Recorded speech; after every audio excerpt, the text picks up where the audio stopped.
can the number 6 की power n, where n is a natural number, end with digit 5? Also show that same number cannot end with 0. तो 6n को हम अगर factorise करेंगे तो 2 into 3 की power n is equal to 2 की power n into 3 की पावर n. तो from fundamental theorem of arithmetic, from fundamental theorem of arithmetic,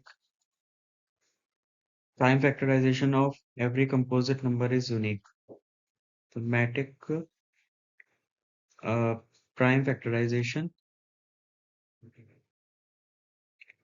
prime factorization of every composite number is unique. मतलब 6 की कोई भी पावर हो उसके फैक्टर्स जो होंगे 2 और 3 ही रहेंगे. 6 की पावर n, तो यहाँ पे n कुछ भी रख लेंगे हम, तो ये फैक्टर्स जो हैं 2 और 3 हमेशा 2 और 3 ही रहेंगे. 2 और 3 के अलावा कोई और फैक्टर नहीं आएगा.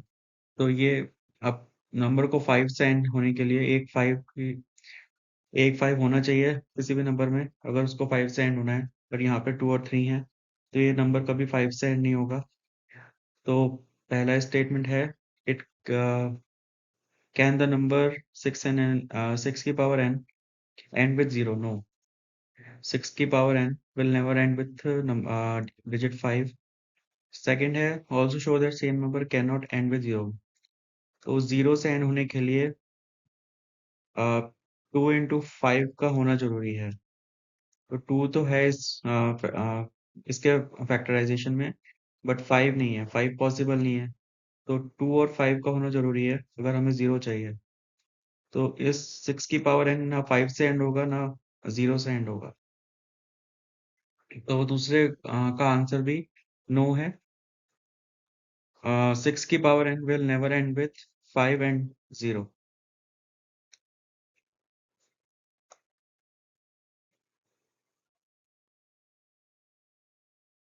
6 की पावर n, क्योंकि यहाँ पे 5 से एंड होने के लिए एक 5 चाहिए हमें. 5 है नहीं यहाँ पे. 2 और 3 के अलावा कोई और आ नहीं सकता क्योंकि फ्रॉम फंडामेंटल थ्योरम और अरिथमेटिक कोई भी कंपोजिट नंबर का प्राइम फैक्टराइजेशन करेंगे तो वो यूनिक होता है. तो 2 और 3 के अलावा यहाँ पे कोई और प्राइम फैक्टर नहीं आएगा. तो 5 नहीं आएगा और 0 के लिए एक पेयर जरूरी है. 2 इंटू 5 का एक पेयर. तो 2 तो है पर 5 आ नहीं सकता तो 0 भी नहीं आएगा.